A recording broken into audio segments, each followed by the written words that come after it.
Hi, this is Paul. Over the weekend, there's another Jordan Peterson Russell Brand conversation.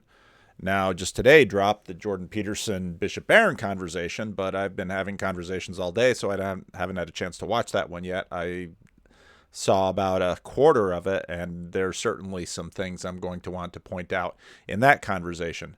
But over the weekend, someone sent me this conversation with Russell Brand, and again, I thought it was excellent. Now, I know that and Russell Brand even admits it later in this conversation, as does Jordan Peterson.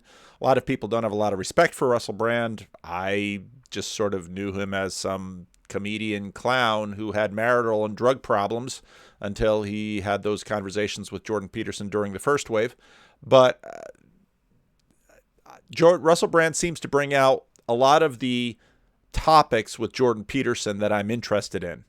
And so I don't pay a lot of attention to how I dress for these things. I guess Russell Brand really doesn't. But I, again, found this to be a really cool conversation. I was a little disappointed there's a part two to it, which isn't in the public domain. Not that I don't mind, getting paying a little bit of money to listen to things. I don't think there's any problem with paying for content, but I can't really do a commentary on something that isn't in sort of out there available like this without violating the paywall that he has set up. So unless he releases the second part outside the paywall, this will be the only part that I do any commentary on with the recording. If I actually go to listen to it, then I can make comments on it without the recording. That's certainly not running afoul of the rules. But again, I found this to be, I find Russell Brand tends to get Jordan Peterson talking about the kinds of things I think Jordan Peterson is helpful to listen to. So let's jump in. Spoke on your daughter's podcast, or Michaela's podcast, which is on YouTube. You talked about gratitude, and now you're, what I was interested to hear you describe your state as somewhat uncertain and fearful. In particular, because I feel that many of the people that have criticized you and many of the people that adore you were attracted to at least this perception of sort of strident certainty, ethical and moral certainty, intellectual rigor. Is there anything that you would alter about the kind of your position as a public figure prior to these series of crises? Do you see it as a sort of a necessary and if he would be able to describe this as first and second wave, it would actually be a little bit easier. But Russell hasn't quite got there in terms of understanding the Jordan Peterson waves.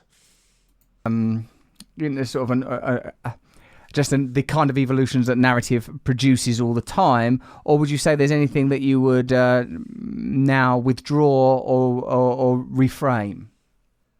Well, I would say that whatever transformations might be occurring with me, I would say occur. And again, Jordan's use of this word transformations is very interesting. I just did a video last week on noting how he was using that term with Brett Weinstein. Have occurred in the realm of ideas. The new book that I've written, Beyond Order, is more communitarian. It's more liberal than the first book. Technically speaking, it's also because it concentrates on the dangers of order rather than the dangers of chaos. And so that's a nice balance to the first book, and that was part of the plan, the vision from the beginning. Jordan Peterson always gets this take as some, at least by his critics on the left, as some ardent right-wing neo-fascist conservative Nazi, but there's just no evidence for that. And again, I haven't started reading his second book yet. I share my Amazon credentials with my son, and he was reading it. So I've got lots of other books to read on Audible or to listen to on Audible. So I've held back, and I think my son's done now, so I'll probably start digging into it. But what I heard about the second book in this video made me more excited to read it than anything else I've seen so far. People who are concerned with an excess of chaos tend to be more conservative, and people who are concerned with an excess of order tend to be more liberal, all things considered. And I started with a book about chaos and concluded, at least this 2-book series with a book on the dangers of order. But it's also, the second book is also more communitarian in nature. So I've stressed, for example, the importance of community and relationship in the maintenance of sanity. Like, we outsource the problem of maintaining our own sanity to the people around us, and then all we have to do is pay attention to their cues. And I think I was really happy to hear him talk about this, because I think from the first book, it was overly emphasized, and in the first wave overall, the individualism, the individuality. Yet, again, part of why I started doing what I was doing with the work that Jordan Peterson was putting out there in public is the fact that what he said just here, in terms of we not only outsource our sanity, we outsource our cognition to a large degree to the communities that we participate in. And again, this can be, I've been talking about platforms lately. There might be a particular author that you read often. It might be a particular news source. This gets into the rebel wisdom sense-making thing. But the communities that we participate in, whether these are virtual communities, which we're now using these electronic platforms to sort of relate to, or whether they're the family that we're in, the church community we belong to, a civic community, our workplace, these are all tremendously determinative of so much of the trajectory of where our life goes and what we do. But and some of that's derived from what's happened to me. I mean, what I've observed over the last 2 years has been an unbelievable outpouring of support. Now, a little bit earlier in the video, he talked about the fact that with all of his medical problems, he was, and it's a grim, startling picture. You know, when I was setting up the conversation with Andrea and Jonathan Peugeot, Andrea asked, well, why didn't you talk to Jonathan right away about his conversation with Jordan? I said, well, I don't necessarily feel the need to talk to Jordan right away about things. He's putting plenty of things out there in public, and these are the things in the public that he wants there to be out there, or he wouldn't be putting them out there. And so there's plenty of things for me to work with. But if there's one thing, I thought of this morning, if there's one thing I would love to talk to him about, it would be his prayer life. Well, what do you mean by that? Does he pray? Well, does he pray? His wife prays in at least her own form. She's praying with the rosary. But I do know that myself, having been someone who's been a Christian all my life, when I am in pain, and I'm not going to pretend that I've ever suffered anything like what Jordan Peterson has suffered, but when I suffer, prayer is a nearly instinctive reaction to this, and that doesn't mean that prayer is like Tylenol that you take and your pain or your problems go away, but you sort of wrestle through things with prayer. And he talked about a little bit earlier about, he was wondering, is he going, he lost his clinical practice. It's questionable whether he could actually ever go and once again be a university professor in the way that he was. And he very much enjoyed that occupation, as he said. And he was a terrific lecturer. That was obvious. He loved working with graduate students. He said that before. There have been many other details of this. And what has happened to him in his life has completely disrupted his life. Now he's talking about community. And again, part of, I think, one of the weaknesses of Jordan's book is that, or not this book, because I haven't read this book yet, but of Jordan's work, is that, like many, he has paid insufficient attention to these mediating institutions. Now, this is not uncommon for someone who hasn't really paid much attention to church, because for people who are serious members of church is a significant mediating institution, and it provides a community to maintain sanity, and a community for sense-making, and a community for a great many other things. And if you don't have a church in your life, you don't have that. And so then what are those communities that are doing that? Now, family is obviously a very big community, and I'll actually talk about his father and his family to a degree in this, but part of what's been but work for many people, a work cohort for many people is a significant community. But one of the things that we've noticed with Jordan is that it's sort of his family and his work community, they've all sort of become one thing. Now, there's nothing wrong with that. I've known plenty of people in family businesses. But it's a little narrow. And so you really want it broad. Now he talks about the friend that he walks with, and so I really hope that he does have friends, but I know he does have friends, but that he has friends with which he uses to do this, and he's going to talk about, you talked about that with Brett Weinstein. We'll talk about that a little bit here. But one of the things about a self-selected community, one of the weaknesses of a self-selected community is that there's too much you in it. And again, part of what's good about a church is that it isn't self-selected. It's more of an estuary. There's inflow and outflow, and it's not really a community that you have much control over, especially if you're not the pastor. So, but again, his focus on community is, I think, a very welcome development in his body of work over the last 3 years. For my wife and my family and me, with punctuated exceptions, obviously, but broadly speaking, my family has come through. My family and my wife's family have been so supportive of us. It exceeds any expectations I would have had to begin with. People went out of their way so much to come live with us for weeks at a time and take care of either her or me or both of us. And that was family and friends. And so I have a friend right now who walks with me every day. He's a friend from college. And, I have a really close friendship with him that's really been cemented hard again over the last 6 months. But he came to visit me in Russia. I had lots of people who went way out of their way, and it was life-saving for both of us. And then I got a tremendous amount of support from my viewers and listeners and readers. And they sent, when Tammy was in the hospital, they sent... This gets into where he talked with Jonathan Peugeot about, to what degree are your fans community? That's... When I compare, let's say, my relationship with my fans, if we would call them that, and there are, I suppose, are a few, and my relationship with, let's say, my congregation in church, it's a very different relationship. My fans are far more deferential than the people in church. The people in church are far more likely to tell me exactly what they think.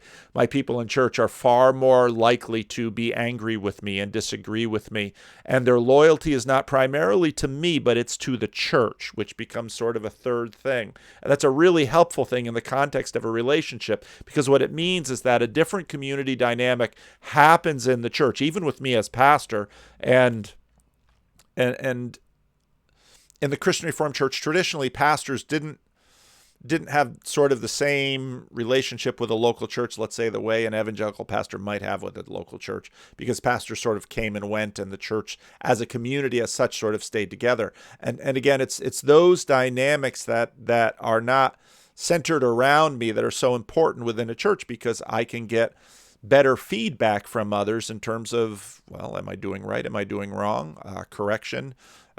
People in church are far more likely to tell me exactly what they think about me or what I'm doing.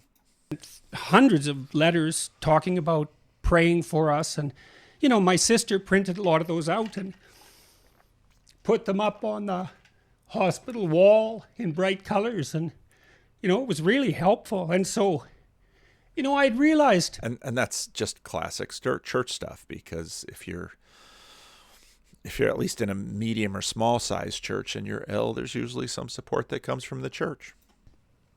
You can think about this in some sense. I think about it anyways as an elaboration of the hero mythology, in which I'm very interested in. The archetypal hero goes into the unknown and gains something of value, or sometimes fights a tyrant and reconstitutes the kingdom. But I will leave that part of it out for now. You go out into the unknown and find something of value and bring it back.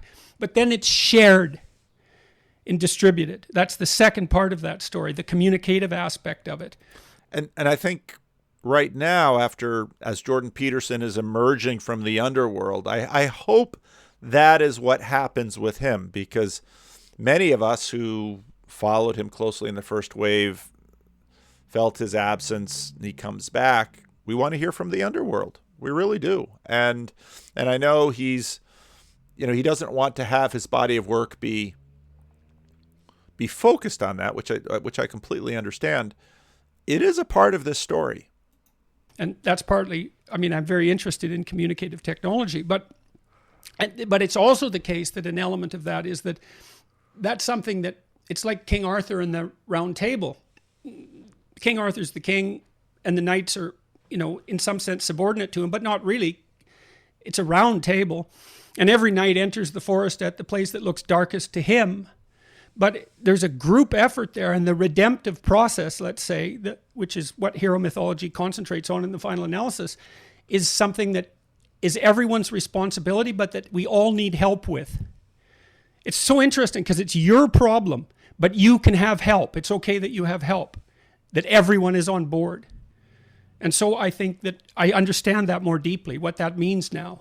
And hopefully I'm expressing that in my last book. And and that point that it's your process, but everyone can help. Again, when I listen to this and I think about community as the church should be, as sometimes it is, often it fails to be, but that is sort of what happens in a church context, because in a church context, there is sort of one mission that everyone is a part of, so you can have help.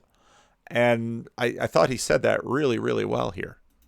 All these YouTube interviews that I'm doing, not on other people's shows like I am with you right now, but I'm trying to let other people speak. I mean, I interrupt a lot and I talk a lot, but I'm trying to highlight the accomplishments of other people as much as I possibly can, and I'm really happy about that, and it's really necessary. There's no and it's good negative to it at all.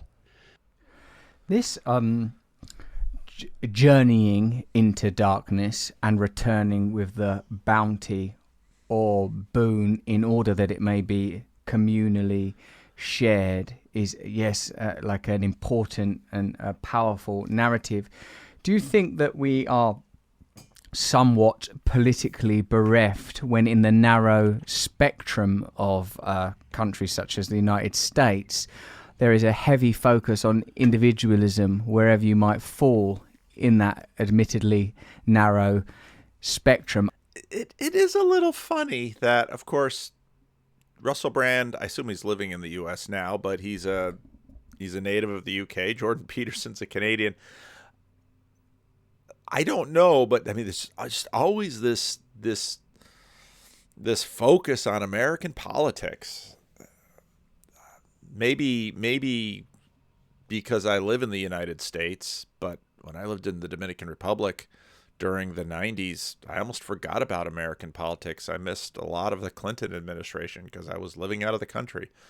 But it just fascinates me, again, how much attention to American politics.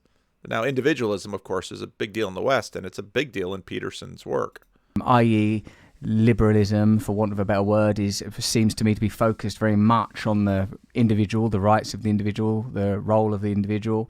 And traditionally, the pursuit of the American dream and individualism has been sort of, perhaps is the backbone of political conservatism in America.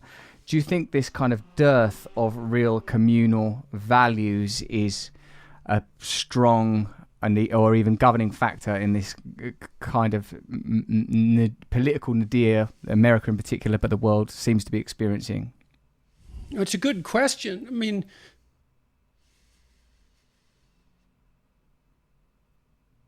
I do think in the West that if we go back to that fundamental hero mythology, the hero story, is that the romantic emphasis is often placed on the journey outward and the heroic encounter, and not so much on the return home and the distribution.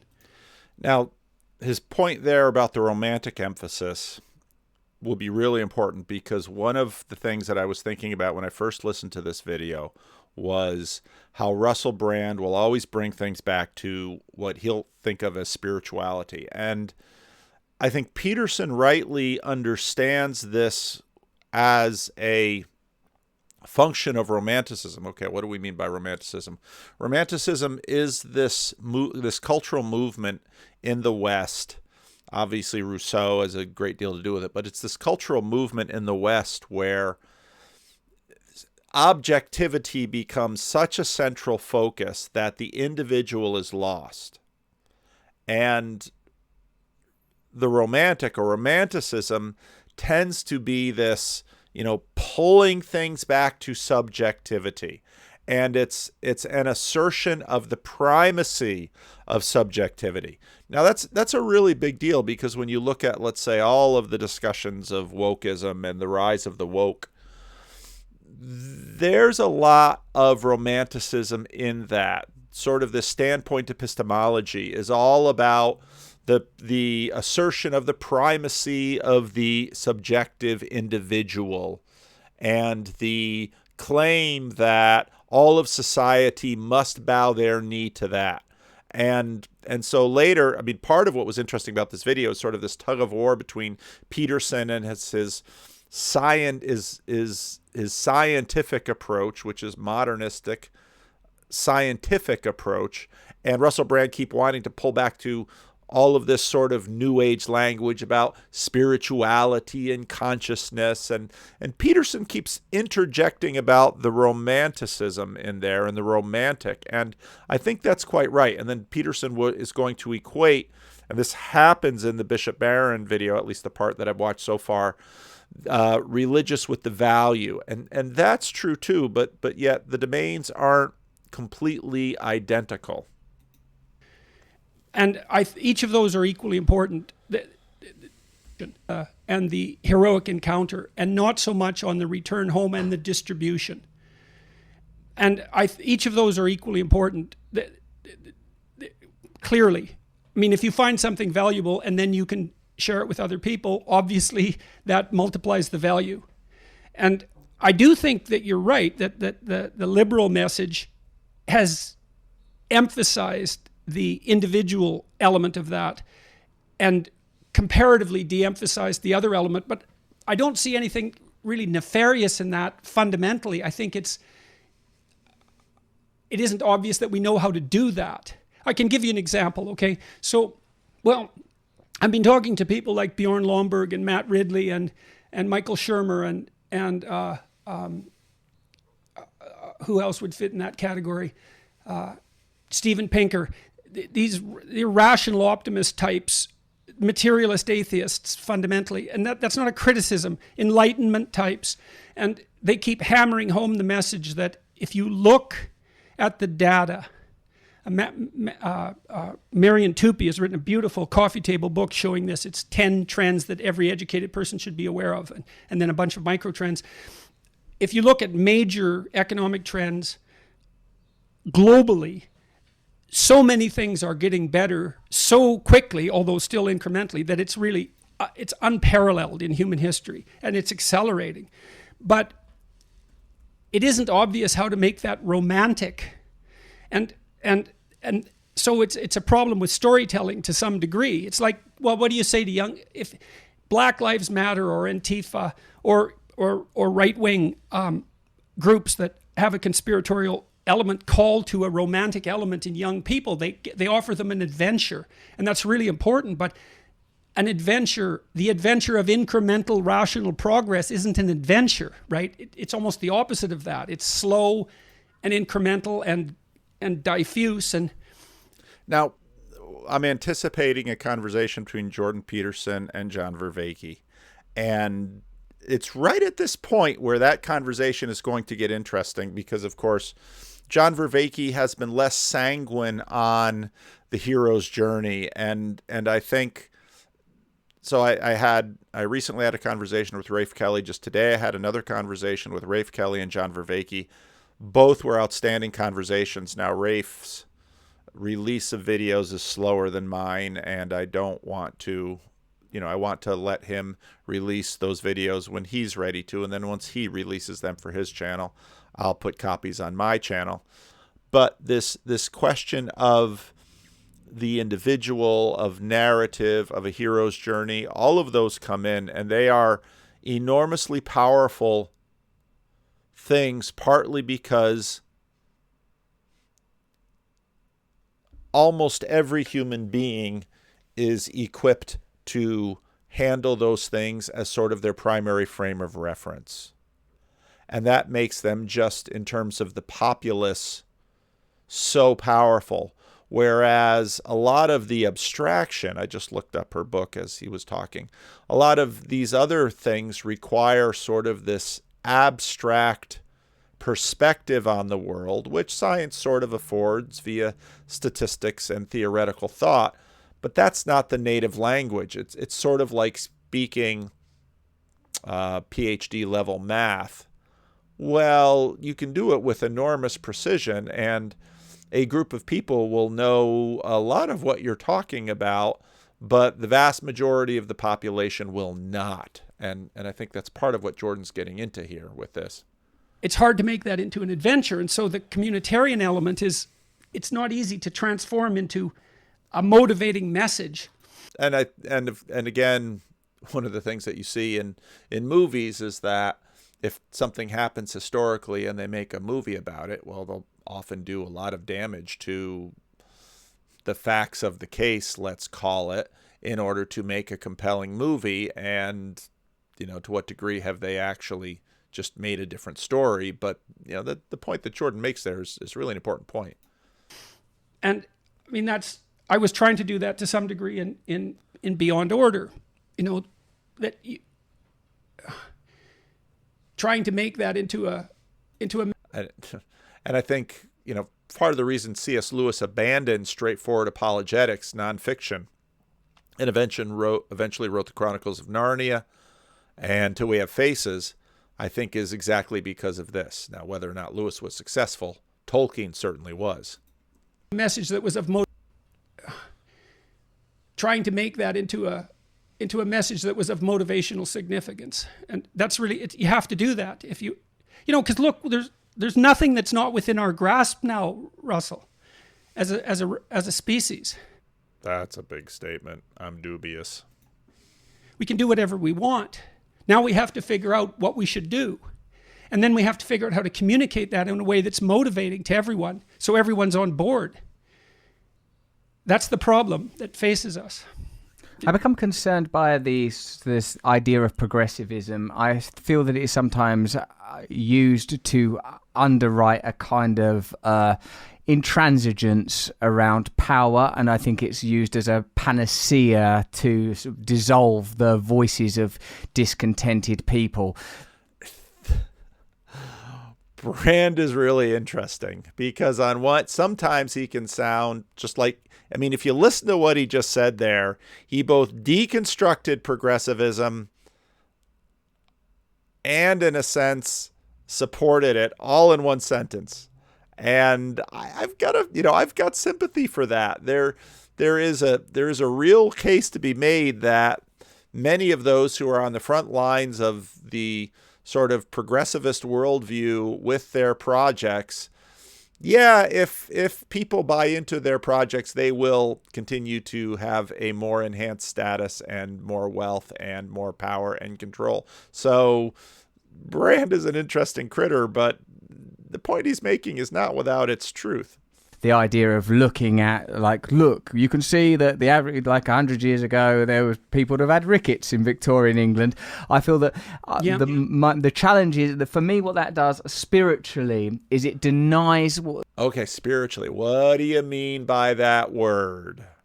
And I think Peterson is right to tag romanticism here, because what he's elevating is his subjective experience and, in a sense, claiming a degree of religious ontological authority to that individual subjective romantic experience. And so when I listen to Brand, a lot of what I'm listening to, okay, he's using this word spiritual, and he's going to use it a lot. Okay, what do you mean by that? Let's up the resolution on that. And that's what I think he means. Something that I can plainly see before my eyes. No, something that is subjective. That's what you're looking for, something that's emotive. And Peterson just acknowledged that. He said, well, we need to figure out how to communicate it in a motivational way. So Peterson's just pulling his words from a different vocabulary.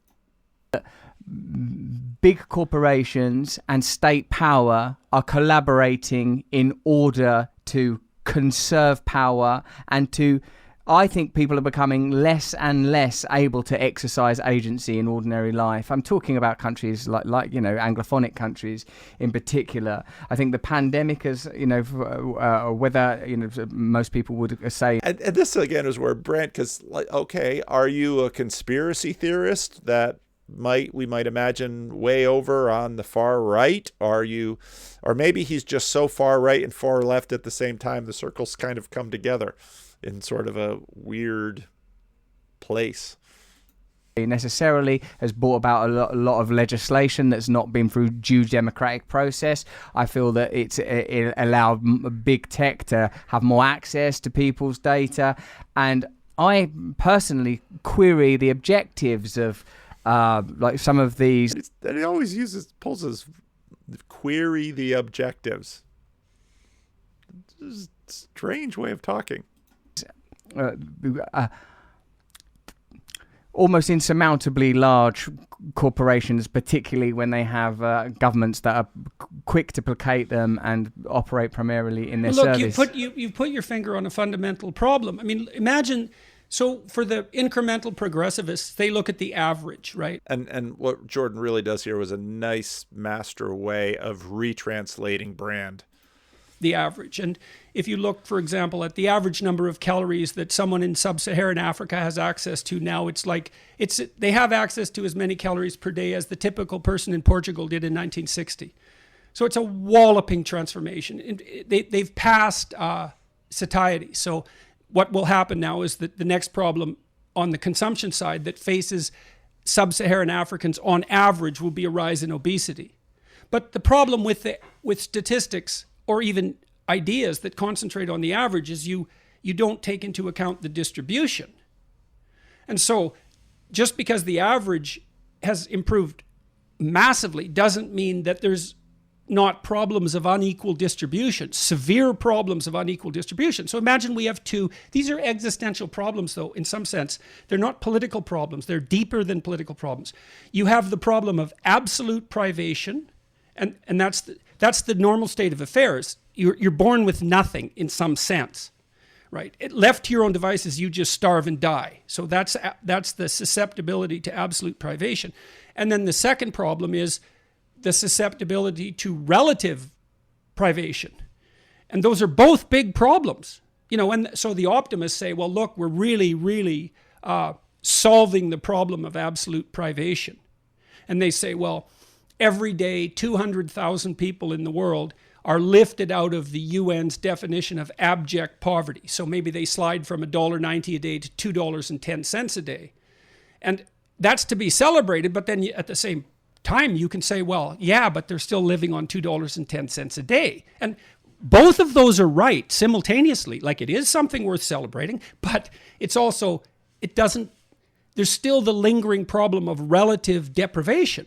And when you hear everybody rattling about inequality, that's why. And it's not like there's not a valid point there. I would also query... That was excellent. ...those metrics somewhat in the lens through which we're regarding the problem is discounting, I think, a large part of what it is to be human. I just spent sort of an hour talking to Vandana Shiva. Again, whose experience of being human?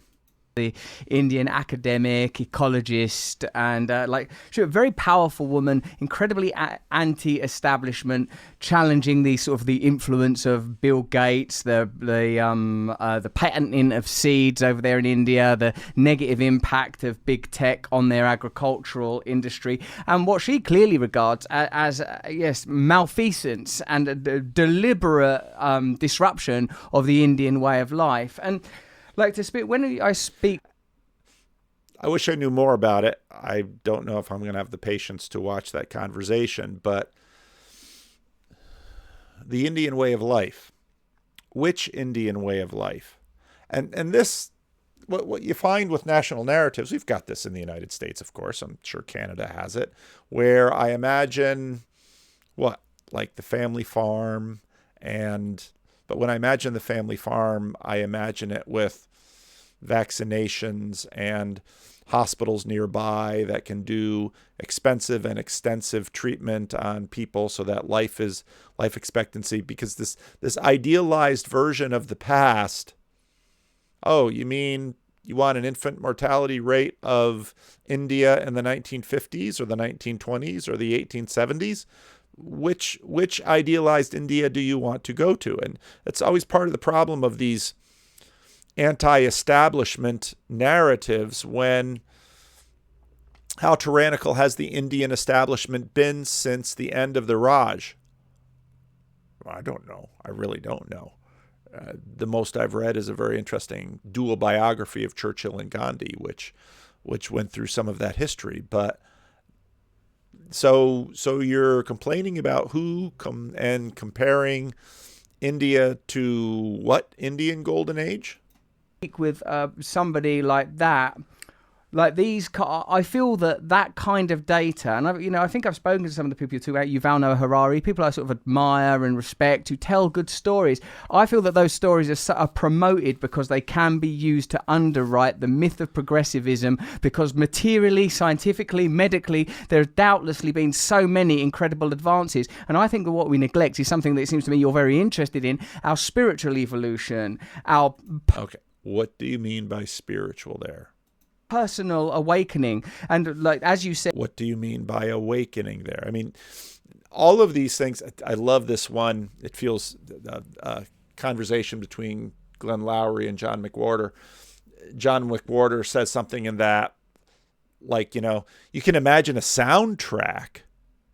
In other words, again, we're so deep in movies that you imagine this movie soundtrack of everything going great, and these images. I mean, it looks like a drug commercial for erectile dysfunction drugs. It's, you can imagine a soundtrack, but really, what are you talking about? And this is, I thought Peterson's being very patient. He obviously likes Russell Brand, but I think this is really part of the reason this pairing of conversations is very strong, because I think part of the contribution that Peterson made was he could take a lot of this romanticist, spiritual-ish conversation and translate it into things that were at least accessible to people who weren't just looking for a movie soundtrack in their lives. Said a moment ago, Jordan, the fact is we could imagine and dream and create all manner of systems into being, and what we are prohibited from imagining, what we're prohibited from creating, it frustrates me. But both from... Listen. Okay, so we could think about that technically in some sense again. So now we could say there's three problems. There's an absolute privation problem. There's a relative privation problem, and now there's also the problem of rank ordering values. And I would say that's the spiritual problem. There you go. He basically redefined spirituality as rank ordering values. Now, I don't think that exhausts it by any means, but it certainly illuminates, and I think to a degree deconstructs what Russell Brand is pushing here. Spiritual problem is something like, well, what is most important and vital, and how do we know that that's what we're pursuing? And that's the fundamental religious question, which is, what is it that is of most value? Now, yes, and this actually comes up in the Bishop Barron conversation too. That is certainly one aspect of religion, is the value hierarchy. But again, I would assert, and maybe he would agree with me, I don't know, that certainly doesn't exhaust it, but it is an incredibly important one. What should orient, in the final analysis, what should orient us? So you see that expressed in stories like the Pinocchio story, for example, which I use consistently because, well, it's a work of... He just defined it as a religious, and then he didn't use a religious story. He used Pinocchio. Is Pinocchio a religious story? Well, certainly, but it's not a story found in what we in a secular society would regard as a religious text. Genius, and millions of people have watched it and found it compelling, and so it's a cultural phenomenon, so it's worthy of inquiry. But so Geppetto orients himself to a star, and so he's properly oriented, right? He lifts his eyes above the horizon to something glittering and bright in the darkness. He's properly oriented, and that's why he can raise Pinocchio to be something other than a puppet, right? He can raise him up to be a fully developed human being.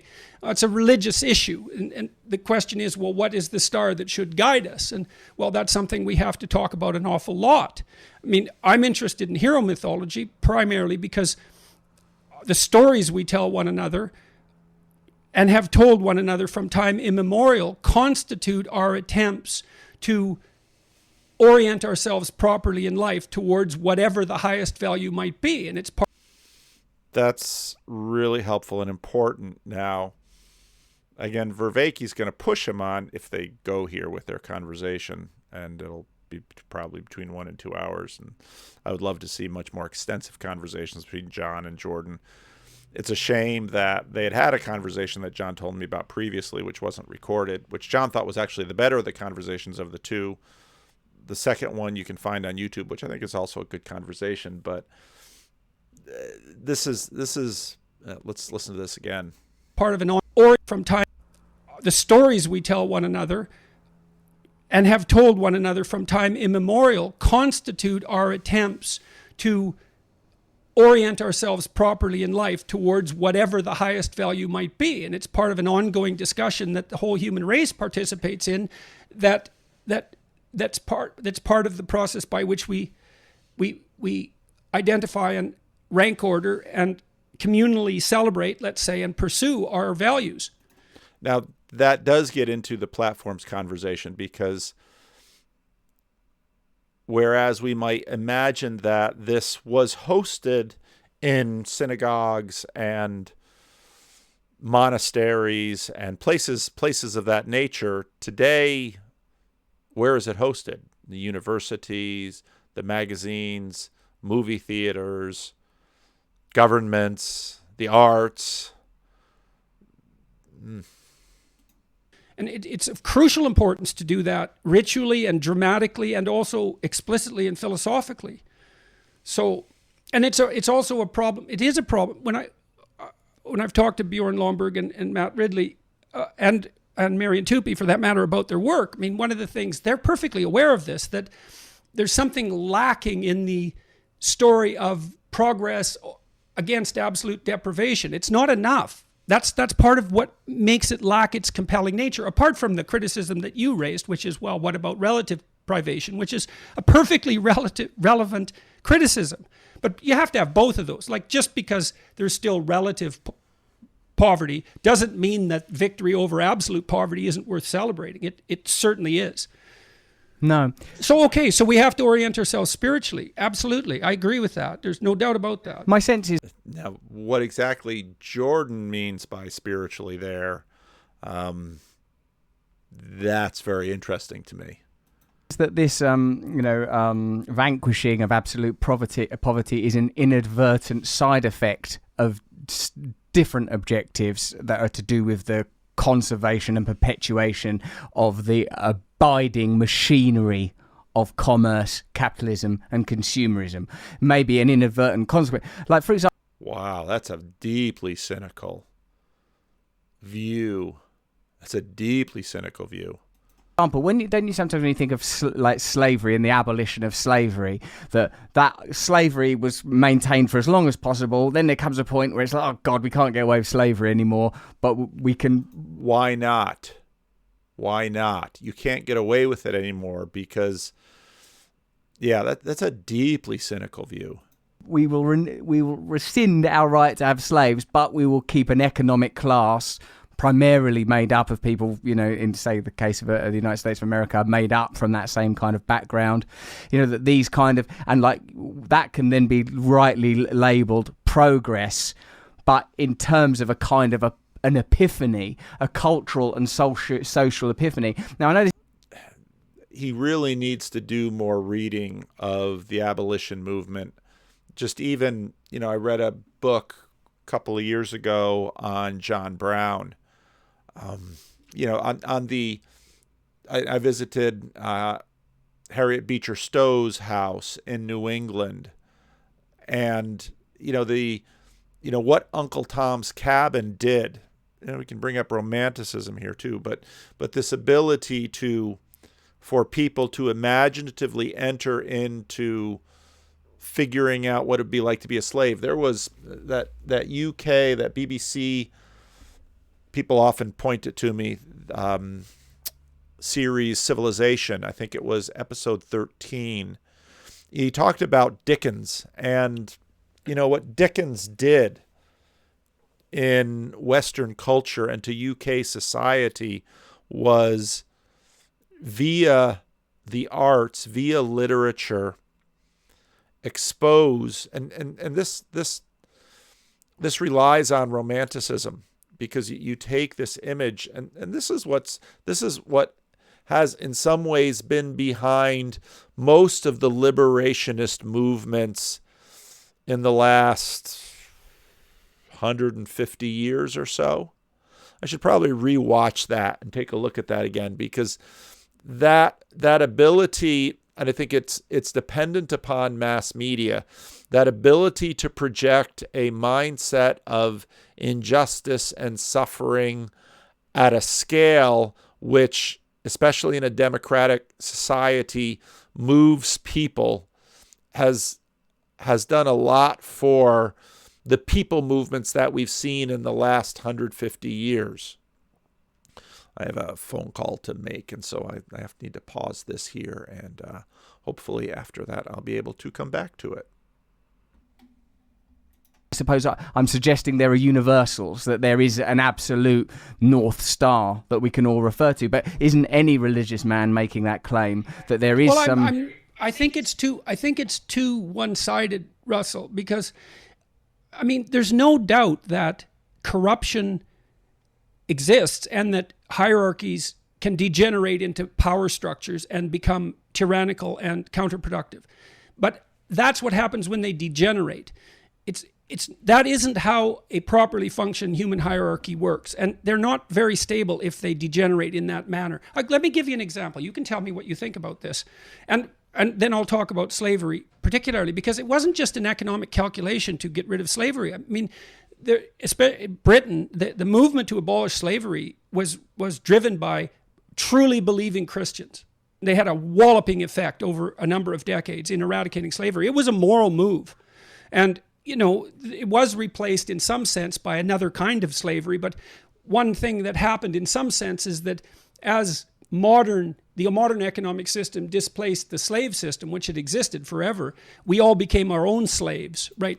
Now, before we go there, and the history of slavery in America, certainly part of it was this moral movement by Christians and abolitionists. Talked about Harriet Beecher Stowe, little Uncle Tom's Cabin.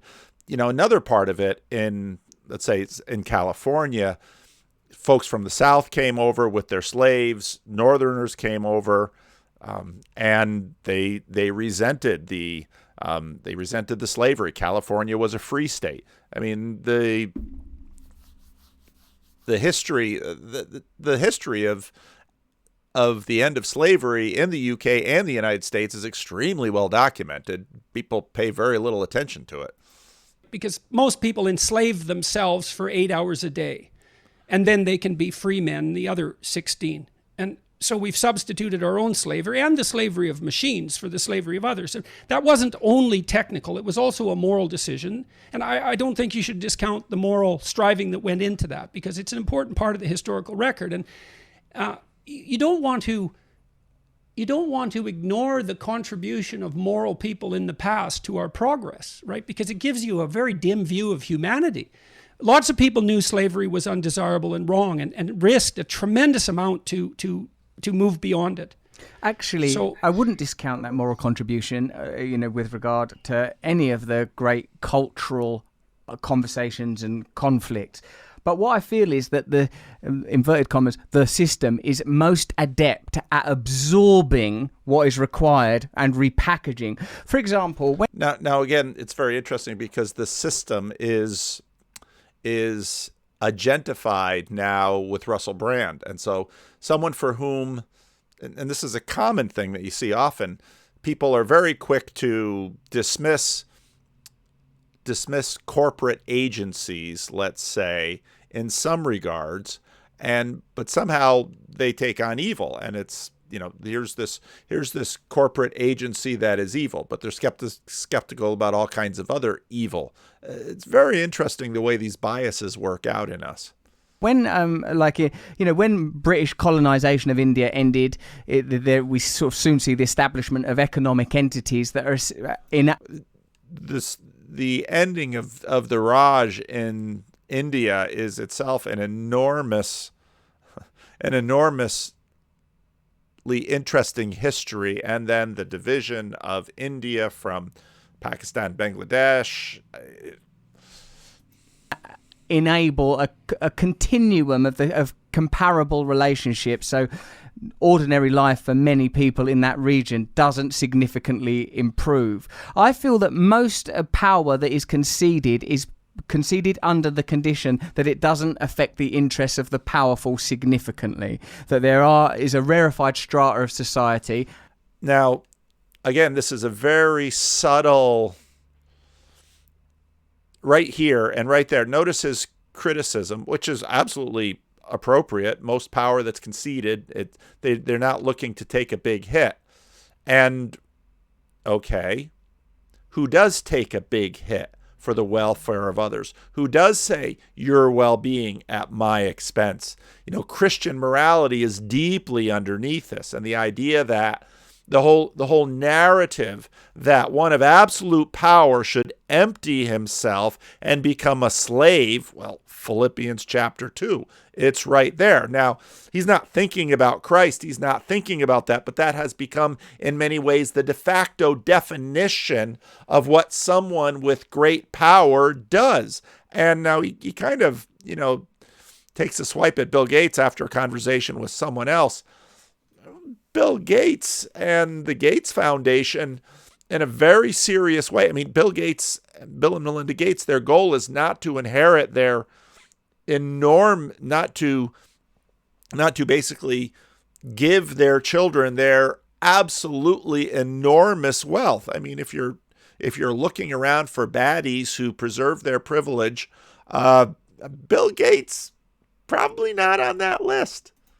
Which is, I would say, somewhat immobile, although I suppose we could argue that the emergence of the barons that have replaced oil and steel barons in the sort of tech world, that is different. There's some sort of fluidity. There is, I'm not arguing against that. But what I'm saying is that if we have a goal, and I'm not talking about old, like Marxism, socialism, the left in those terms. I'm actually talking about, I'm not talking about the realization of God's kingdom on earth. Like, Bam! It's the realization of God's kingdom on earth. And what's so interesting about Brand, so he's got his chakras down one, he's got a crucifix here, he's got Ganesh there. Okay. And now you're sort of playing in my ballpark. What would the realization of God's kingdom look like on earth? Sit down and seriously think about that, and not just some poignant moment in a movie with a soundtrack. Look at The Good Place or Upload, look, what you bump into very quickly is, wow, how would that work? I have no idea. When you talk about in a personal way, Jordan, the idea that there may be someone that would look benevolently upon you if they knew that you were living your life trying to be beautiful. Oh, would it be benevolence then, or would it just simply be earned? Because, and again, okay, so how does this scale then out to the rest of the world? What type of world, what type of communities, what type of systems, what type of democracies might we favor if this became our shared collective and individual priorities? And that's what we're trying to figure out, Russell. That's why. And I think this is a great answer. Again, back to those of you who've been listening to not just the videos with Jordan Peterson in them, but the other videos too. You get into this, and this is deeply within Christianity. Okay. So Jesus comes. I'm a Christian minister, so this is what I talk about. Jesus comes, at least according to the story. He's the perfect man. What happens to him in the world? to what degree can the age of decay support the utopia that you imagine? Can you imagine a utopia? Why we're having this conversation. And That's what we're trying to figure out, Russell. That's why we're having this conversation.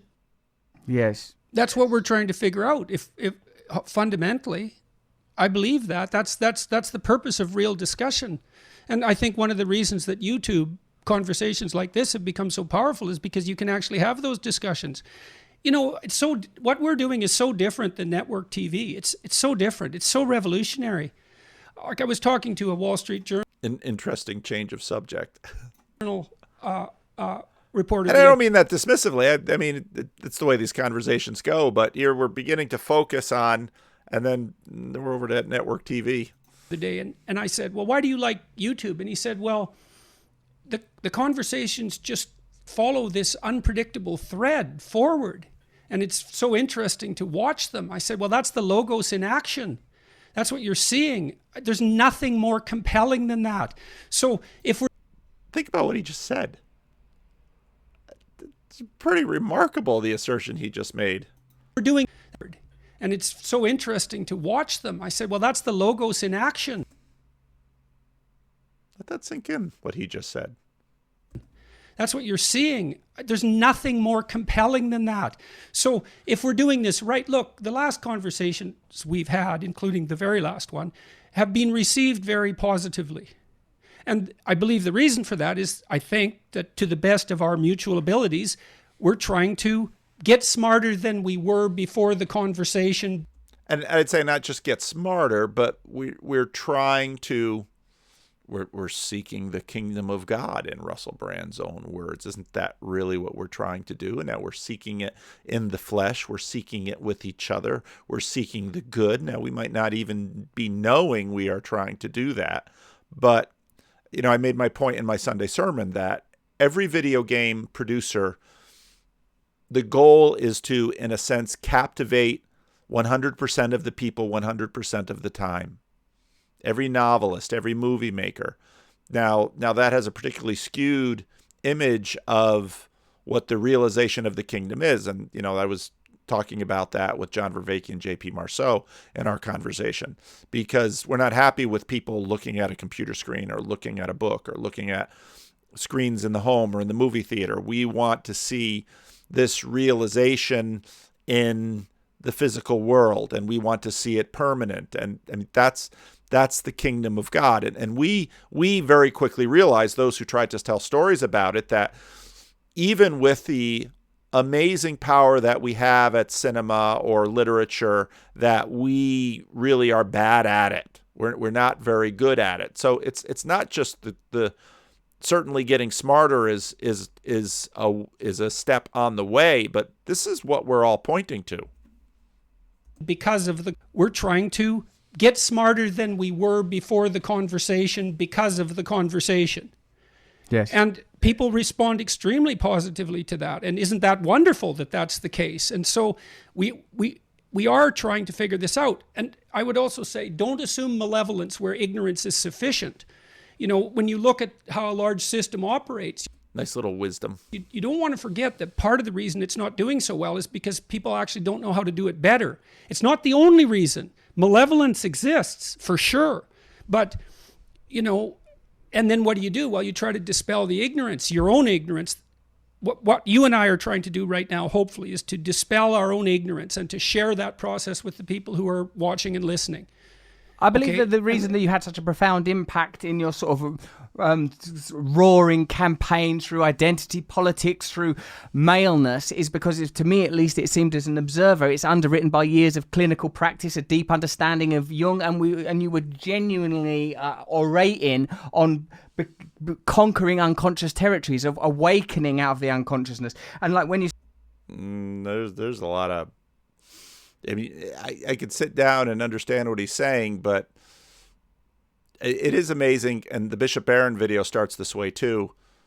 What on earth is happening? I mean, Jordan Peterson, one of the question and answer quite a while ago, you know, basically said, I played that for one of my clips that I played in Australia for that conference. You say that now, don't assume malevolence when ignorance will suffice. And, they know not what they do. Most people are unconscious. Our systems are unconscious. But for me, there is a... What's interesting about this is they're unconscious. Okay, our systems are unconscious. But you've just made the argument that the point of privilege and power and wealth is they don't cede power quickly. And fair enough, that's right. But you can't just say, well, they're not ceding it unconsciously. Well, that's part of the argument, but a corporation is there to do so. And Russell, you've got status, you've got money. That's part of the woman who's way up in Black Lives Matter. I mean, Benjamin Boyce says Black Lives Matter. It's just too funny. It's utterly remarkable. Very seldom will someone give their life for a good man. But while we are still sinners, Christ died for us. I mean, that's the reason the story is as powerful as it is. Reason that mainstream media prohibits and precludes certain types of discourse, favors other types of discourse, and this for me is because But again, I'd listen to Russell Brand and say, okay, Russell, as a preacher, it's so often when people talk to preachers, they think, well, Pastor, we need more sermons on that. And part of me wants to say, do you really think that would do any good? Do you really know how the human heart is organized? I myself preach these sermons. It's not a question of me not knowing the good or the right. Even the good or the right. The doctor says, take your medicine, you don't take it. The doctor says, eat better and exercise, and we don't do that. The doctor says, quit smoking, you don't quit smoking.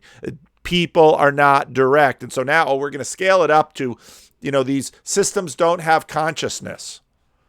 Well, you complain when they do have consciousness because you hold them guilty for corrupting and destroying the world, and you say, well, they don't have consciousness; they're doing it blithely or unconsciously. I mean, it's you're sort of throwing things at the wall here to see what sticks. Let's take it apart for a minute. Let's take it apart because, and again, this is where Peterson is so good because Brand comes at him with all of these new age-ish, feel-good-ish, romantic cliches. And Peterson really does a good job of sort of taking these things apart and saying, okay, well, let's be more helpful. And so, it's clinical practice, but also, the other knowledge that he has about this stuff. It's really very impressive. We'll start with the ignorance before malevolence issue. And so we'll look for non-moral reasons first and then go to moral reasons. And I think that's a safe approach because you don't cast stones any more than necessary that way. Well, there are massive technological differences between YouTube and network TV, despite the fact that they're both video. The first is there's no bandwidth restriction. Bandwidth is now free. You and I can talk for as long as we want, and essentially no one has to pay for it except with advertising attention. And then it's permanent, whereas with network TV it was evanescent. It evaporated as soon as it was spoken. Well, now this conversation will be around for probably longer than either of us would want it to be. It's as permanent as a book. And what that means too is that I don't have to assume that my audience has a limited attention span or no memory anymore, because I know that they can go out and find out things on their own. Yes, we can. And so when I go to do a network TV interview now, it feels like I've transported myself back in time to 1950. And the person I'm talking to, when I'm sitting in the green room before the interview, they're a person and we have a conversation. But as soon as the cameras go on, they're no longer a person. They're a puppet of a machine. And I'm not saying that critically. I'm saying because the bandwidth was so incredibly expensive, there wasn't time for experimentation. It was too expensive. And so everything the interviewer did was scripted. Well, then it was scripted according to essentially the dictates and interests of the corporation, obviously. And so then what you end up on with network TV is a discussion with a talking head representing that monolithic organization. Not just the monolithic organization, but in fact, a principality. In fact, now let's bring the spiritual world back in. In fact, because what we see right now is people talk about the mainstream media. I prefer talking about the mass media because it sort of sidetracks that political that political moniker. But all of, and to Russell Brand's credit here, the machine itself doesn't just represent the corporation. It represents principalities and powers that go up from there, that get manifest in there. So, I mean, Peterson is dead on right here, but it's even bigger than what Peterson is noting.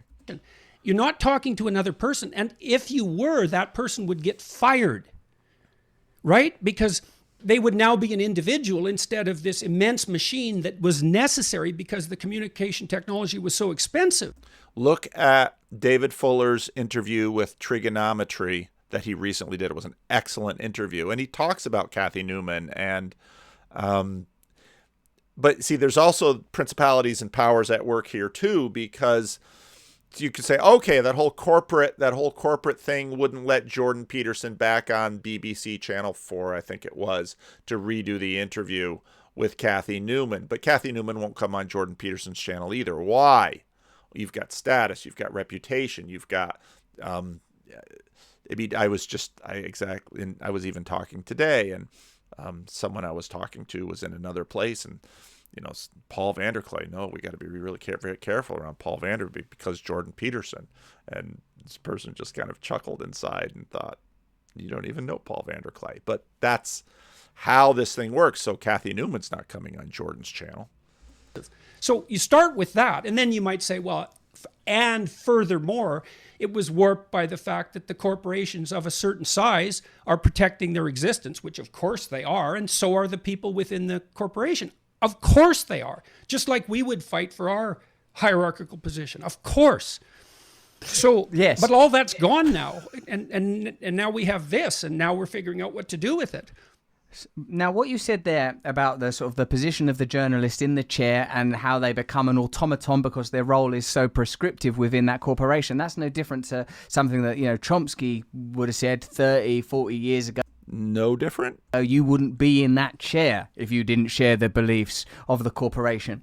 Right, and that's where you get into your broader principalities and powers. This is, for me, Of course. Yes, of course. This chimed with something Yanis Varoufakis, the former Chancellor of Greece under Syriza, in that brief moment after the economic crash when there was a surge of leftist populism in Greece, said. He said that when he met with the EU, he realised, even when talking to the most powerful minister over economics with whom they were arguing about their sanctions, he recognised that Chancellor, he was someone like a German Chancellor or whatever, said that he only had the power, and this is in some ways plainly obvious, he only had the power afforded to him by his role. That suggests to me a kind of intransigence. And like when you talk about that's basically how platforms work. You fulfill an office. You're not talking to this person because they were born to a certain father and mother. You're talking to them because they fulfill an office. If you talk to Donald Trump today, well, he's still a very significant person, but he's not the same person he was before the inauguration of Joe Biden. If you talk to Joe Biden today, he's not the same person he was last December. That's what office is. And the whole ambiguity of it, office is not a room. Office is a position you fulfill within a system, within a disembodied, what did Vervaeke call it in my conversation? The hyper object. About like sort of people in a mainstream media outlet, that they're a representative of a certain set of ideals. Well, the same becomes true in a political establishment. Now we know that there are relationships between, obviously we've known for a long time, there are relationships between media and government that involves lobbying, commerce, shared interest. Now I know like when you talk about it from a sort of an anthropological perspective, you say, of course, we would all protect our positions in a hierarchy. And this returns me to the point, Jordan, where it requires of us as individuals a kind of personal awakening, that perhaps the Okay, awakening or a personal sacrifice. Because for Cathy Newman to, sit down after her conversation with Jordan Peterson and say, boy, and Jordan's talked about this before, in the green room, we'd have a perfectly lovely conversation. Then the camera comes up and she's performing. And Jordan's like, to take off the mask and sit down, well, that costs you something. one has to undergo a kind of nekia, am I saying that right? The kind of journey into darkness that that you have recently experienced, and I'm sure most of us have our own version of, and to come out the other side of that with the conclusion not being how do I achieve more as an individual, but how do I convey love? How do I convey Christ consciousness? How do I? Let's start with that then. So first of all, everyone is now a TV producer and a radio host if they want to be. If you have a voice, you can communicate with. You have the technology to communicate with as many people as you want. So then the next question is, potentially, whether anybody cares to listen. It's a whole nother question. Do you have the will, the ability, the desire, and all of that? But you certainly have the technological means. So it isn't that people have been rendered voiceless. They have in certain regards, but in other ways they're so powerful that it's absolutely beyond comprehension. And so, and I would say, well, I am definitely of the mind that it would be best for everyone to orient themselves. And I've tried to figure out what that orientation would mean. And some of it is, and I've used history as my guide as much as I've been able to, philosophy and religious ideas, all of that, trying to puzzle this out. It's like, well, the love part is, okay, you have to decide. You serve someone. That's an old idea. It's Christ or Satan. Fundamentally, that's an archetypal reality. And what that means in some sense is that you're either working for the betterment of things because you're in favor of being and its flourishing, and perhaps even its playful and beautiful flourishing. You've decided that despite the horrors of existence. So, kingdom of God. Despite the horrors of existence that would drive you to resentment and bitterness and hatred and the desire to destroy, you've decided, no, I'm going to aim up. And that's love. It's like I'm going to aim up, and I'm going to bring it. And I think he's right, but it's also sort of disembodied, and because he's sort of speaking in a Platonic sense, but it's also an Aristotelian sense, but it's because it's always, I'm going to love this person, I'm going to love this thing, I'm going to love everything I can with me. Okay, then the next thing is truth in service of that. And one thing I learned, I think, is that I tweeted something out the other day. And like, I see people all the time and they have something they want and then they use their language to get it. Okay, that's not how to use language. That's wrong. And the reason it's wrong is because why do you think that your theory about what you want is right? If I can only get Jonathan Peugeot to take it to Jordan Peterson. It's wrong, then you're saying things that are wrong. And so I would say instead, try this. Say what you believe to be true and accept what happens. And that's an adventure, man. You do that. You do that for 10 years and your life will be so different that you won't be able to believe it. It's unbelievably adventurous to only say what you think is true in right there and then, to be in that moment and to have decided that there's no agenda. I'm just going to say what I think, regardless of the consequences. And I don't mean carelessly. I really do not mean that. The absolute opposite of careless. You pay attention to every word. And the consequences are miraculous. There's a kind of mysticism, I think, that you are describing.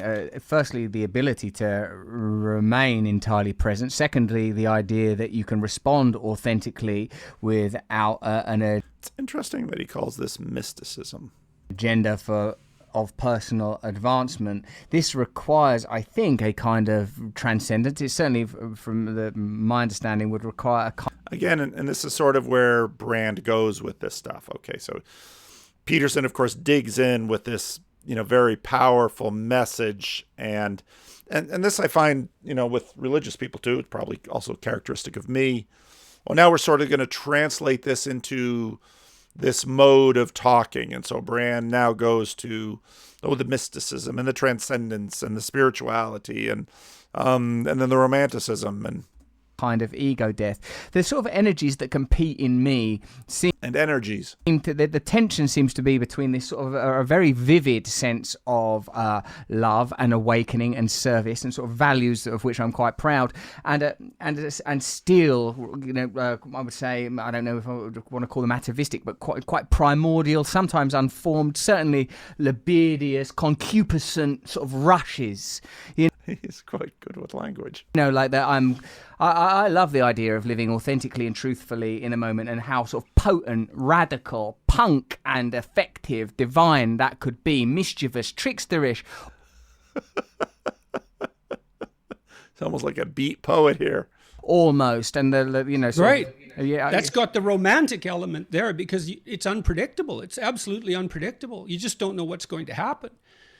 But if you let's say you have faith. Let's say you have faith. So let's figure out here what we mean by faith. So we're going to say, I have faith that if I act out the proposition that being should flourish and I should aid that, He's using faith synonymously with, let's say, confidence. going to risk my life on that proposition. That's going to orient me. I could be wrong, but that's going to be the direction of my life. And then I'm going to tell the truth in service of that. Well, it's very interesting. This is sort of Jordan Peterson's secular gospel right there. He's just laid it out twice. What one is a confidence that, he didn't use this word, but he's used it plenty in the past. A confidence that sacrifice for the sake of being, he sort of gets Heideggerian there.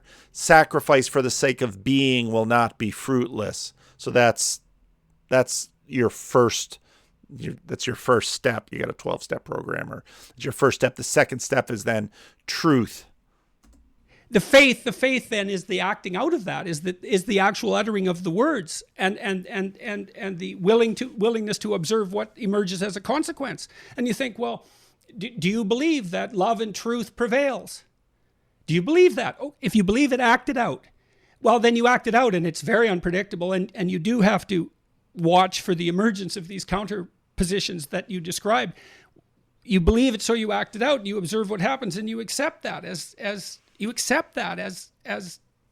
regardless of the consequences, in some sense, by presuming to begin with that if it emerges as a consequence of the actions of love and truth, then it is by definition good, regardless of what you think at that moment. It is by definition good. It's interesting. It's a little tricky.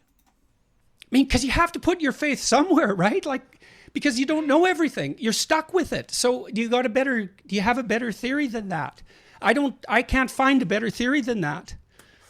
No, well, I think it's a little desperate, because again, as a Christian, I would say you actually have reasons to believe that. And as a Christian, you say, well, you've got the resurrection of Christ. The resurrection of Christ sort of stands at the center of this, because Christ then is the one who does exactly what Russell Brand has defined as the great moral act, and he sacrifices on behalf of those who are undeserving. Again, it's an archetypal story. Talked about that in the Jonathan Peugeot, Andrea with the Bangs conversation. And then the resurrection now is the vindication that says yes, but it's not. That vindication is in anticipation of a final resurrection at the end. So again, Jordan's a little truncated, but it's sort of got a pattern like the pattern of the Christian gospel. Like, the requirement for faith is pretty clear. The limitations, the limits of our capacity for knowledge, the limitations of the senses, the abiding mystery, these seem to be perennial. They don't seem like... Now this is sort of a faithless backtracking on Brand's part. They're going to be surmounted anytime soon. I recognize now that. Who's asking for certainty? I am drawn to ask you, like when you went into this terrible crisis of health with yourself and Tammy, your wife, and it was all consumed by this great suffering, you disappear into this, from the external perspective for several years, and during this time there's this incredible ongoing cultural war sort of peaking out that again sort of dissolves into the end of Trump's presidency and the emergence of Joe Biden, and this kind of global pandemic. The world shifts seminally during this period. How do you feel that? How do you adjust to that, having been through what you've been through personally, which we've touched? There's a pretty big change of subject now, and again, a little disappointed by that, because I thought they were on an interesting roll. And we've talked about previously. How do you feel about what's changed culturally? And how do you line these ideas up now? Well, I would say I'm still puzzling that out to some degree, and like everyone, partly because I'm faced with, as we all are, with this unbelievable technological revolution. I mean, I think, that's such a complicated question. I'm doing more of what I was doing before, I suppose. I still believe that, at least insofar as I'm concerned, that there isn't anything better than I can be doing than continuing to encourage people. And that's how I see my role, is that, I'm trying to, let me tell you a story. Okay. I'll just a quick story. And he tells another story of encouragement. Rewarding that it's too much. That's the problem with it. It's too much. And part of, I think, why I've been sick is because of that, too much, That was an interesting statement. And it brings me back to his conversation with Peugeot. Partly from observing how much lack of encouragement there has been for people and how many people are starving. So he's and this is where Peterson in many ways is most compelling, because on one hand, he articulates a confidence that sacrifice given for the benefit of the world will be fruitful. And he, at the same time, and this is what happens in Christianity, at the same time, he recognizes the great depth of need in the world. Spiritually and psychologically, because of that, I saw that on such a massive scale, but also to just see the consequences of having that addressed to the limited degree I've been able to address it. Like, it happens all the time. I had this guy. It's so strange. This guy walked by this guy the other day on Blur again, and he was kind of a street-looking guy, kind of rough, and bent over, about 45, 50, but looking older than that. And he had a mask on, and he wasn't looking so good. And he took his mask off, and he came over to me. I had no idea and he said, "I love you." I thought, Jesus. My friend was walking with me, the guy told me about, and we walked away. I said, "What do you make of that?" And he just shook his head. He said, "You sure have a lot of people, men coming up on the street saying that they love you." It's like, it's a hell of a thing, Russell.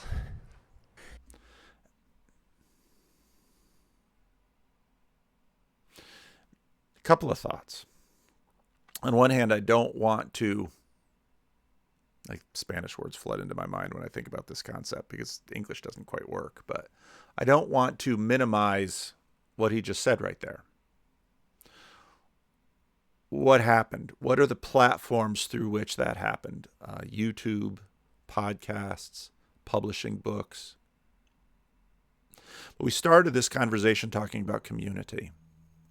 Now, as a pastor, and again, I'm not saying any of this to reduce the appreciation for Jordan's work. If I didn't have great appreciation for Jordan's work, I wouldn't be making all of these videos here. 3 years later, I'm still on the dude. I'm a bit of a Rottweiler when it comes to things, but, still.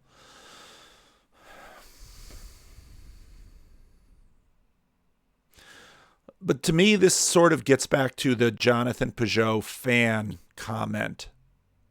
Because in a community, right now, the only way they can touch Jordan. Jordan is sort of high and lifted up on, he's untouchable in many ways because there are millions of people who would love to be his friend, millions of people who would love to get their idea to him through Jonathan Peugeot or some way, millions of people who want to get a piece of him, millions of people who adore him. Fair enough. That's overwhelming. I can understand completely his emotional reaction to that. Now let's pause and ask, well, what about the people you actually live with, your family? Well, they don't feel quite the same way about him because, well, who knows him better? And again, I'm not saying any of this to do away with him because I have the same dynamic. My wife doesn't listen to my videos. If I would sit down and say, "Honey, you really got to start listening to my video," she'd be like, "Why would I do that?" But in community, where and this is where I go back to the Billy Graham illustration. Billy Graham comes into town. He's a rock star. He's got status. The lights are on. He's a being of light. All of this stuff happens. But in a local church, the gods come down and have clay feet. But in the process there, important things happen. You recognize that this person who has helped you in that moment in a powerful way is a sinner too. And that changes the transformation slightly. And someone might come to you and say, wow, your book really changed my life. Well, that's great. Well, how did it change it? Well, it sort of in a Russell Brand type way.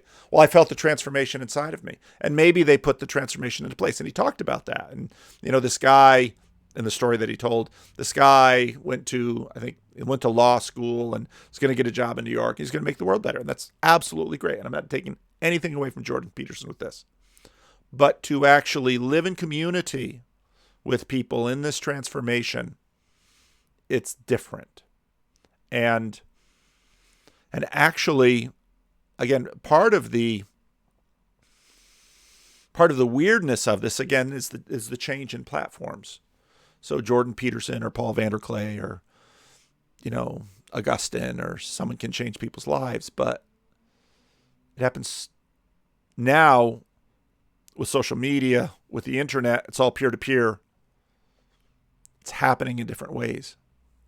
And generally speaking, again, part of the reason, and I'm watching the churn. I talked about this in my last video about burning through transformations.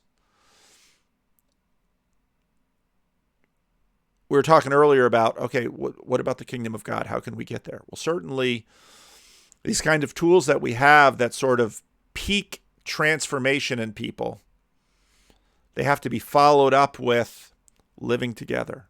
And, the monastics, the Puritans, people who work in spiritual transformation. And when I say spiritual transformation, I don't mean that in a romanticist sort of way. I mean that in a daily devotion, incremental change. I mean it in the likes of an AA sponsor that picks up the phone call.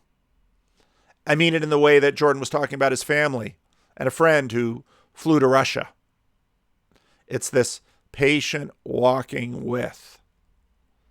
So you can have the incredible moment of, gosh, he's got 3.5 million YouTube subscribers and a multi-million-dollar selling book, and his face is famous, and he goes down the street and someone finds him. A little different from, let's say, Justin Bieber or kind of the Hollywood thing, where even more people know you, and so then you sort of have to hide from them. And in Jordan's case, probably people who don't like him for whatever political reason probably just look at him and they don't care enough about him to throw a tomato at him or something like that.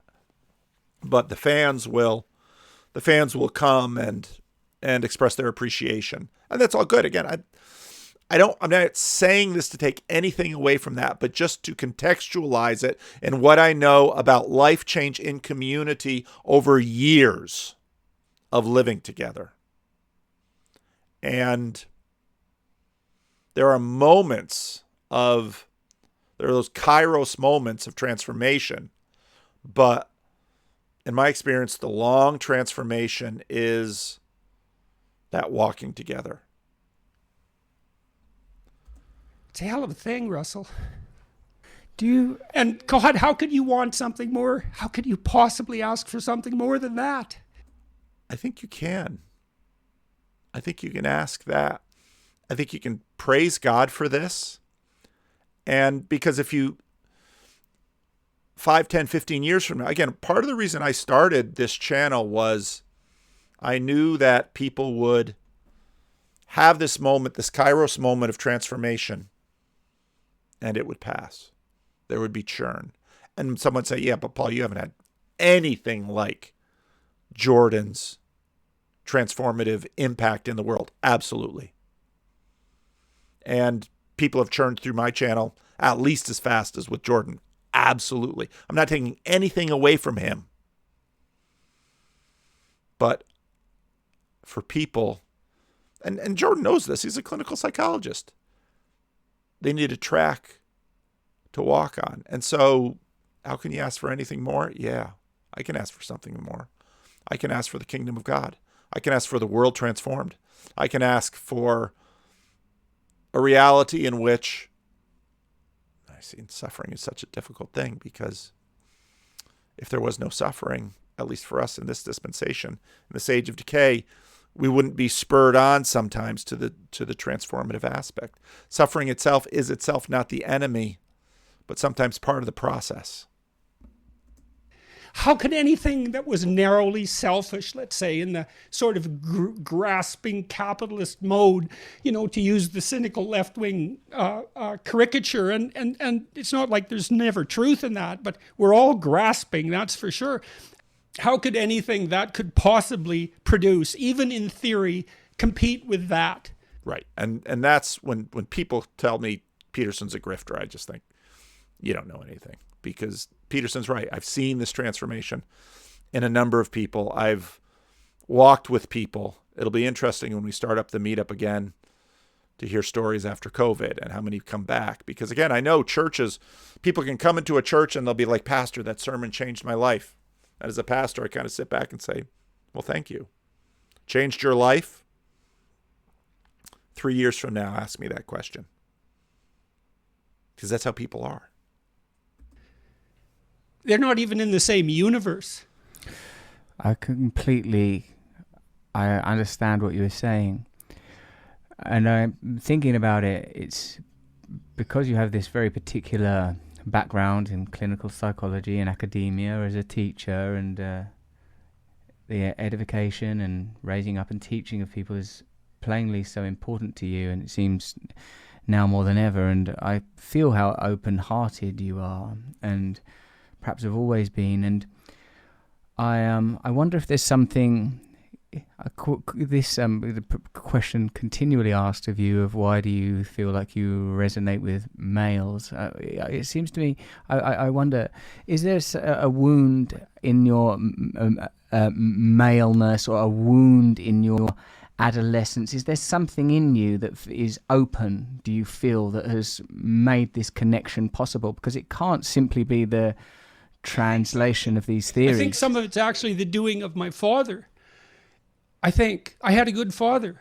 And I think this is one of the most beautiful part of this interview, because again, is there one moment in his father's life that changed his life? No, it's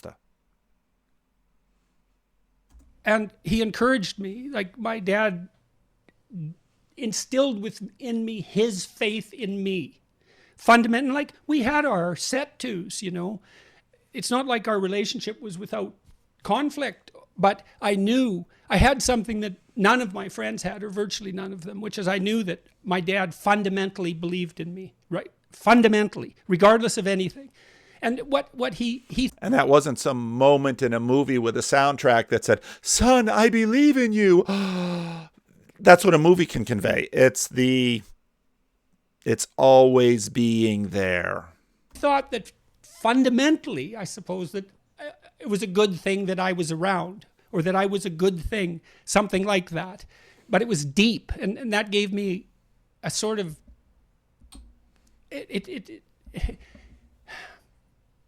confidence, I suppose, or faith. Both of those, I suppose. He encouraged me. I had that encouragement. And I think, so you asked me a specific question. I'm encouraging young men. Why? Because I think, I believe this. It's like, God only knows what you could do. And we need it.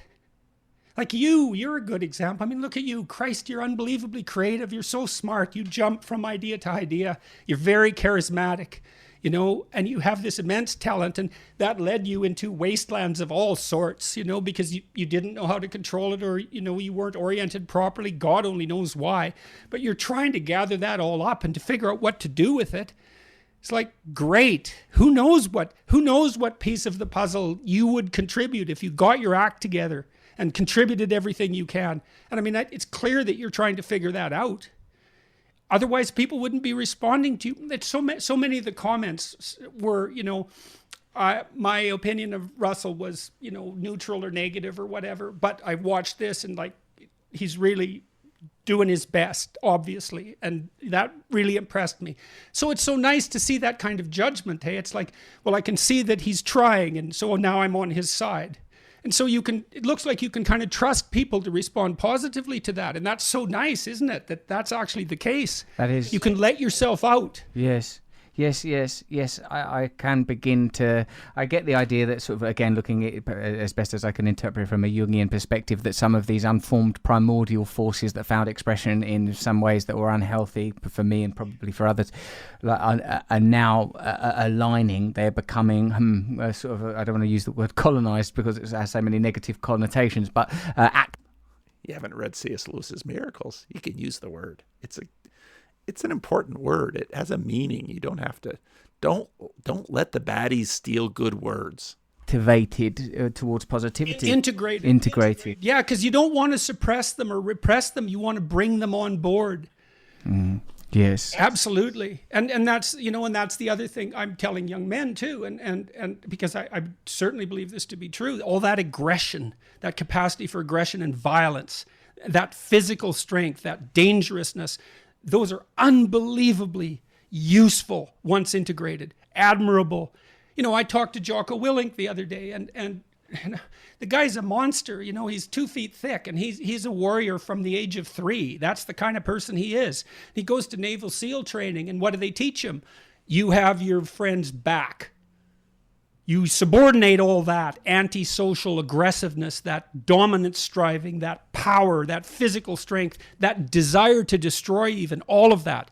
You take that, you control it, you serve other people with it.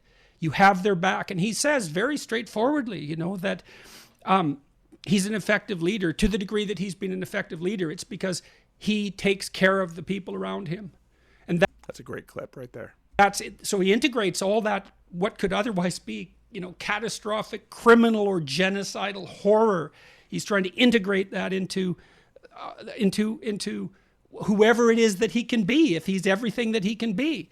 He told me about he got a literature degree after he had gone through the Naval SEALs. And I just kind of skipped over that. I don't really know why. And he called my attention to it. And then we had a 20-minute conversation about the vital importance of literacy. And it was so interesting that this character, who's got all these other attributes, would then say, yeah, but, I got literate. I became literate. I learned to communicate. And that multiplied my ability manifold. And so don't hesitate to develop he didn't say it in these terms, but your logos. It's like, absolutely. And men are turning to him, young men in particular, because he's such a good role model. He's written these books for little kids about how they can, fortify themselves. And it's not no competitive games. Let's raise little boys like little girls. It's not that at all. It's like, stand up, man up, monster up, get it together. And then go past that, right? Then subordinate that to truth and love and the ability to communicate. Then you're something. But that way the vices can be virtues, right? You don't have to say, well, we'll just eradicate aggression. Well, yeah, sure. It's like cutting off your arm.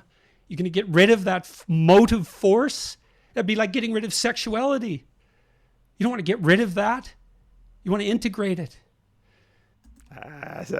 Jordan's coming back, baby. This is good. This is what he does well. Yeah, it ain't easy. I mean, what I want to and I loathe being asked questions like this because it's sort of, but because you'll see why when I ask it. There's people that have a very negative response to me. There sort of always has been ever since, even when I was famous for frivolity. There were people and with you found yourself sort of very quickly at the heart of a cultural war for some reasons that were, I suppose, obvious because of the nature of your emergence into sort of public life and the specifics of that. But what I think when I see you talking, when I listen to you talking, and you are an open-hearted man, you have these sort of plainly your relationships with females define you. what do you think is the energy behind the specifically gendered aspect of like the public discourse prior to, you know, the couple of years you took off for health reasons? What's, you know, if we can say, like, you know, in your analysis, which I would still query about, like, you know, the attraction of men is because you encourage and you give them confidence. I feel that somehow pain, the wound, has to be the point of connection, but that's probably me bringing my own stuff. And then for females, no, that's a point that Brand is making that's really important. No, I don't think it's just that. I mean, what's being activated? There's something about that that's right. I mean,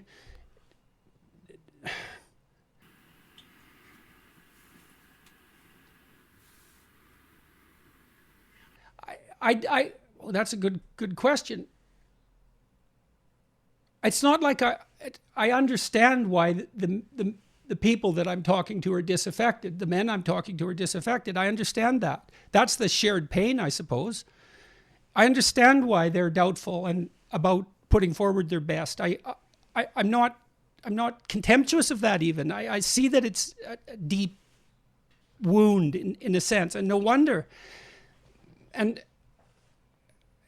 it is something that we all share. But you can just admit that and then figure out what to do about it. That's the next thing. Despite all that, you say, yes, really, that's the case. Despite the patriarchal tyranny, despite the malevolence of our ancestors, despite the Holocaust, despite the catastrophe of human history and, you know, the inadequacy of your own ability and the blackness of your heart, it's like none of that's justification for not moving forward properly. So then what do you feel like, you know, and it's a question I ask again of myself, it must be interesting, I imagine, for someone to be literally an analyst and then be the subject of so much cultural attention that is, you know, polarizing. So we've sort of discussed a little what we, you know, you feel that is that, you know, that speaks so deeply to men, and I'm getting a clearer idea of it. But like it seems pretty clear. Inverse of that, the sort of the famous YouTube, you know, let's call them the YouTube greatest hits, that Channel 4 News interview, the GQ one. What do you think was being driven at there? I understand that, you know, like, sort of, because I've watched them and I know them, that sort of it's on the, like, no, you're not paying attention to gender inequality, pay gaps, etc. And I'm familiar with your arguments, like, which are obviously again underwritten by data. But what do you think is the emotion, the feeling? Why is it? Why? Again, back for Brand, that's where he's at. This academic at this point in history, why? Well, I would say, well, some of it's okay. So some of it is that females are rising up to challenge the patriarchy. They are doing that, and they're more powerful than they ever were. Like, women have always pushed and tested men. Well, why? Well, that's it. Well, it's a great place to stop if you're Russell Brand and you want to have the rest beyond a paywall. But I wanted to get that last bit in because, again, so often I hear people, they just complain, well, it's custodian of the patriarchy and Jordan Peterson. And I think, no, he it's not that he doesn't understand these. He just, you know, there's opponent processing at work. Yes, women are rising up to test men, and men rise up to the challenge, and we go back and forth, and we actually all grow stronger as iron sharpens iron. And so you don't, and this is part of I'm annoyed with the woke and I'm annoyed with the anti-woke because, hey, there's real things, there's legitimate things in history that people look at and say, that's been enormously costly and it's been enormously bad. And the patterns are set in and those patterns perpetuate. That's true. But it's not just that. I mean, that's the problem with the woke. It's not just that. Is there cause there? Absolutely. And so, well, don't just repeat it, be against, because then you're parasitic against the parasite. You don't want to be parasitic against the parasite. You want to be standing on your own. So anyway, I thought this was a good conversation. I was planning on figuring out what I'd have to do to listen to the second half of the conversation. Obviously, I can't do the same kind of commentary on that part of the conversation that I could do on this. But then the Bishop Barron conversation just dropped, and it's like, there's a status hierarchy here. So gotta got to do the Barron conversation, because already in the first 20 minutes of the Barron conversation, I thought, we're back into the Protestant Reformation. So that's coming up next. And again, thanks for listening.